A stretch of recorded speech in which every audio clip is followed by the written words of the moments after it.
you and I, we, the people, we need Bitcoin. In order to secure our future, we need it.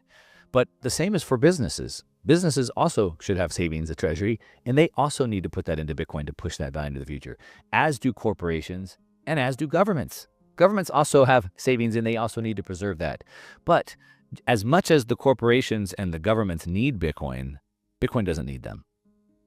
Bitcoin doesn't need the governments to succeed, right? We've already done that in spite of it. So every company, to the point you're making, every company, every Mag 7 company, any company that wants to exist into the future is going to have to adopt Bitcoin. How much longer can they hold out? I would imagine by the end of this decade, in the next 5 years, the majority of them will have come over. I believe that we're going into a parabolic phase of Bitcoin. And a little bit of a contrarian take I would have is that while everybody's expecting the CAGR, the compounded annual growth rate of Bitcoin, to continue to diminish because of the law of large numbers, I think there's a possibility we could see the CAGR actually start to accelerate again for a bit as we go through this parabolic phase. Everyone's going to realize this by the end of the decade.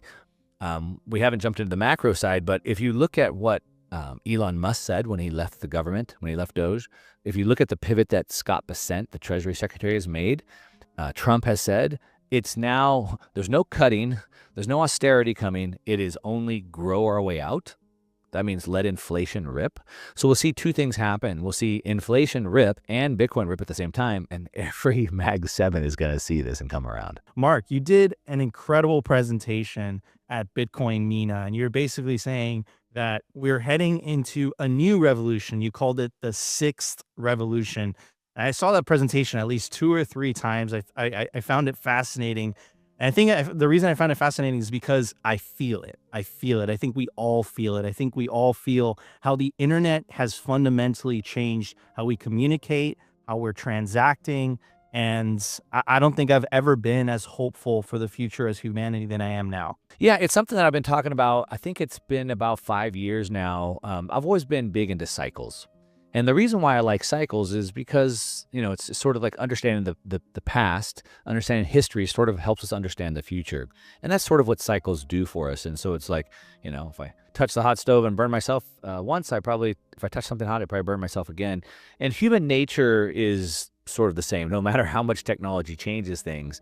And so that's why I've always loved cycles. And I kind of came across, there's all different types of cycles, 4-year cycles, which we talk about in Bitcoin a lot. And then there's 7-year, 8-year, 20-year, 40-year, etc. And I came across, I put this thesis together, I think it was 2020 or 2021, about 3 different cycles. One's a political cycle, and then one's a technology cycle, and then one's a financial cycle. And they all happen on different time frames. And I kind of put this thesis together of how these big cycles, so politically, financially, and technology driven, are on different time frames, but they're all converging at the same time, which is pretty interesting because they happen on different lengths. And so I've been talking about that quite a bit. And to the point you're talking about specifically, it was about this technological revolution cycle. I call it a quantum wave cycle. I've been the one talking about it, so I call it what I want. And I call it that because the world experiences this quantum leap forward, where everything that we know about the world has changed, and we take this giant leap forward. And it happens about every 50 years. Some people might have heard it called a K-wave or a conjonctive wave cycle. And we're now in our 6th time seeing this cycle repeat. And anybody who knows anything about cycles, like the Bitcoin halving cycle, if it happens twice, it probably happens a third. And if it happens 3, it happens a 4th. And here we're on the 6th time in 300 years. And when you study these cycles, you can see how they evolve and how they go through 4 distinct phases within this 50-year cycle. You can see how that the way that the technology reaches adoption stays about the same. And we can also see the way that financial capital rolls through the technological cycle as well. And so when you understand that, again, I believe, looking at the history, seeing how this progresses, it sort of gives us like a blueprint of what the future holds. And so that blueprint is, one, like, what kind of time frame are we on? What should we think about? Like, when should money, or I should say, a lot of people think that Bitcoin has failed because it's not a medium of exchange today. A lot of times when you're talking to somebody who doesn't really believe in Bitcoin, that's one of the first things they throw out. But that's because you don't understand the cycle and the time frame of that. Or some people might say that it's failed for any given reason, and they don't understand the time frame. And so the way that we think about it from a time frame, but even the way that we invest into it. So, for example, the first part of the cycle, the first phase, was about altcoins. I'm a self-admitted altcoiner. I wrote a newsletter researching altcoins back in 2016, 17, 18, because that was part of that cycle. Phase 2 of the cycle is where it's called the frenzy phase. It's where the institutional, the sovereign capital comes in. We've always known this. And then right on cue, here we are with corporations and governments coming into Bitcoin. And so it gives us a roadmap to also invest through the cycle as well. Think about this for a second, just so I'll just run through this really quickly. So it started with the Industrial Revolution. And so it was the first time we had mechanized machines. And so we've only had manual, hand labor, and all of a sudden we had machines that could do the work of 5,000 men. And so all of a sudden that propelled this massive leap forward. Then we had steam engines and railways. And so now instead of having to carry stuff by mule and cart, we could send stuff across continents on a rail. And so think about how transformative that was. Think about in 1908, it was oil fuels, automobiles, and mass production. All of humanity, the whole time of history, people walked and rode horses, and now we had cars. And so these are massive leaps forward. 1971 was the birth of the microprocessor, which brought us personal computers and telecom and internet.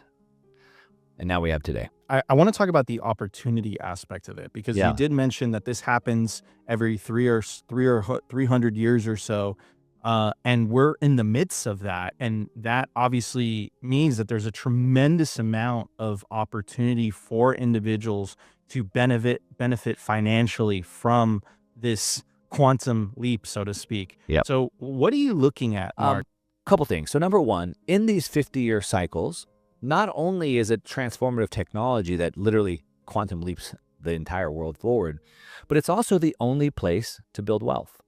And so if we look throughout history, we know names of very wealthy, generational wealthy, successful people like the Rockefellers and the Carnegies and the Fords and obviously the Bezos and the Gates, et cetera, right? But what you realize is that each one of those came during one of these 50-year periods. So for example, over the last 50 years, the only place to really make a lot of money was telecom, computers, and internet. Now, sure, there's other stocks, but look at the Mag 7, right? In the 50 years before that, it was all about Ford and GM and GE. And before that, it was all about steel and oil and banking, right? And so each one of these periods represents this new period. And so that's what we're in right now. So number one, we're in this new 50-year period, which I call the decentralized revolution, which is really about Bitcoin and AI. I'm putting those two together. And it's important to just hit on this for a really quick second. Each one of these cycles, it's not one new technology. What happens is it's a cluster of technologies that gets sort of invented at the same time, and using them together allows us to build things that we could never have imagined. So it's the sum is greater than the parts. And so I'm calling it the decentralized revolution. Bitcoin is amazing, transformative on its own. AI is amazing and transformative on its own. But when you think about how the two coming together can create things that we haven't imagined, let me give you an example. I'm old. I was there in the early days of the internet, like in the late 90s. We're like trying to figure out how to get this computer hooked to this thing called the internet. And we had this vision of like, 96, 97, like one day we'd be able to like have these town halls online. We'd probably talk online, and one day we'd probably be able to shop online. And so the human brain can imagine better versions of what we already have. So we thought the things that we're doing now, we'll be able to do online. But nobody at that time ever considered that our cars would be hooked to something called a cloud, using something called social media to navigate us around traffic. That was never a thought because we didn't have a cloud and we didn't have social media. And so it gives us this new set of building blocks to build things we can't imagine. And so now when we think about Bitcoin and AI coming together, it creates this opportunity. Now, to answer the question about what do we do to take advantage of it, I would say, first of all, yes, it's a 50-year cycle that repeats every 50 years. I had the benefit, the pleasure of getting to have dinner with Saylor in Prague, speaking of Bitcoin Prague a few weeks ago. And he said that this is a once in a 1,000-year opportunity. Because what we're doing is we're digitizing money, right? We're dematerializing it. We're literally changing the bedrock of the entire financial system. And that is like a once in a 1,000-year opportunity. So whatever you want to call it, a once in a 50 year, once in a thousand, it's historic either way. I consider us lucky that we're born right now, right now today to take advantage of it. And I'm not 12, I'm not too young, I'm not 79, I'm not too old. I'm like right sort of at the peak of my career to take advantage of this. And so what do we do? Well, there's a couple things that we can do. Like obviously, number one, we can recognize the opportunity that's in front of us, and we can be a first mover. So we can see what's really going on, and this takes a lot of work. And so your channel is really tuned into this, so your viewers get this. But if you understand that we're literally changing the entire system, then you realize that you want to move into that new system as quickly as possible. If you knew a new development was going to be, developed, some housing development outside of town or whatever, you'd want to get one of those homes first before everybody else moved over there. And so I think understanding what's really going on, a lot of times people would say, when are you going to sell Bitcoin? But they're still thinking of the old system like they're in the fiat system. And I put this actually on X today. If I was in Turkey and I'm watching the Turkish lira plummet, like rapidly, I need to get out quickly. And so if I could, I'd probably move into dollars. And so I've left the Turkish lira. It's down, 98% to the dollar in 5 years. I've left the Turkish lira. I went to dollars. At what point do I sell the dollars and buy the lira back? Like never. Like I left the Turkish lira. I'm in the dollar system now.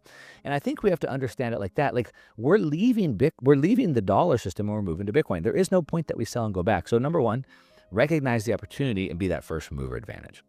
Number one. Now, for us as Bitcoiners, there is no bear market because one Bitcoin is worth one Bitcoin. That's only a fiat maxi that thinks about it in those terms. So we've moved into the new system. Now, that is our risk-free rate for us. That's our hurdle rate, right? We believe in this, Bitcoin is one Bitcoin. But as Saylor would say as well, in portfolios, there's room for a little bit of risk. And so really, I think there's two types of people in this world. You have consumers and you have creators. The creators create more than they consume. That's why Warren Buffett worked till he was 93. He has all the money in the world. As a matter of fact, why do you think all billionaires still work? Because they're creators. That's what creators do. And so creators will have a surplus. What do I do with the surplus? Consumer mindset thinks about trying to save. And so what happens is once I've created enough wealth for myself, then I'm probably going to want to invest in some other things. I'm going to want to help new entrepreneurs get going. And I want to build this world, this future that I envision. As terrible and supervillain as I think Bill Gates is, he is building what his vision is. Right. And so at some point, we want to then get to that level. And so there's probably some room in our portfolio for philanthropy and for risk. And then we can move further out into the risk curve. So, I've been deploying capital for 5 years now as a venture capital investor in the Bitcoin space through the Bitcoin Opportunity Fund. And so we're investing into companies that are growing. Right. And I think that Bitcoin Treasury is that next evolution. Could you break that down? Like, what is a Bitcoin treasury treasury company? What purpose are they serving, and what opportunities, could potential investors have allocating some of their capital into them? Yeah. First of all, I would say as Bitcoiners, we buy Bitcoin and we put it to cold storage. There is no replacement for that. There is no second best. We buy Bitcoin and we hold it, number one. But as I said, there is some room for risk for some people if you're a creator and you've created some excess. Now, in this treasury space, I break it down into 3 types of companies. The first type of company is a treasury allocator. This is Tesla, right? Tesla is a company. They're a car company. They're making robots now, whatever. And they take some of that money and they allocate it, their savings, into Bitcoin. The second type of treasury allocator, in my opinion, is a hybrid. So now I have an existing business. So let's say Semler Scientific. I'm a medical company, and I'm running a Bitcoin treasury company. And so a lot of the companies that we see popping up are sort of like that. Saquon's is sort of like that. Nakamoto is going to be like that, right? And so that's sort of maybe the most traditional model that we're seeing pop up right now is a business matched with a treasury company. And the third type is what I think is the most preferable way, and I'll talk about the most. The third type is the pure play Bitcoin treasury strategy, and that's Strategy, and that's Metaplanet. And really, they're the only two. And I think the company that I'm working with now, Satsuma, will be also that type of a company, a pure play company. And so what they're doing, and this is, you asked the question, what niche are they serving? What's the purpose of this vehicle? The niche that strategy, let's talk about them because they're pioneering the strategy. The niche that they're serving is understanding that there is 97% of capital today cannot buy Bitcoin. As Bitcoiners, we're like, dude, just sell your freaking stocks and buy the Bitcoin. Yes, of course. Not everybody can do that. We have to understand that most people have money going from their paycheck into their 401k and their mutual fund and their pension or whatever it is all around the world. And they can't just do that. And so 97% of that capital is stuck buying either equities or debt. And so we have all these pools of liquidity that is basically dying. And I would just say, just jumping back a little bit, I would say that I believe both you and I, Nico, are aligned. We want to change the world with Bitcoin. And a question that we probably get asked the most out of anything is, how do we orange pill more people? How do we reach more people with this?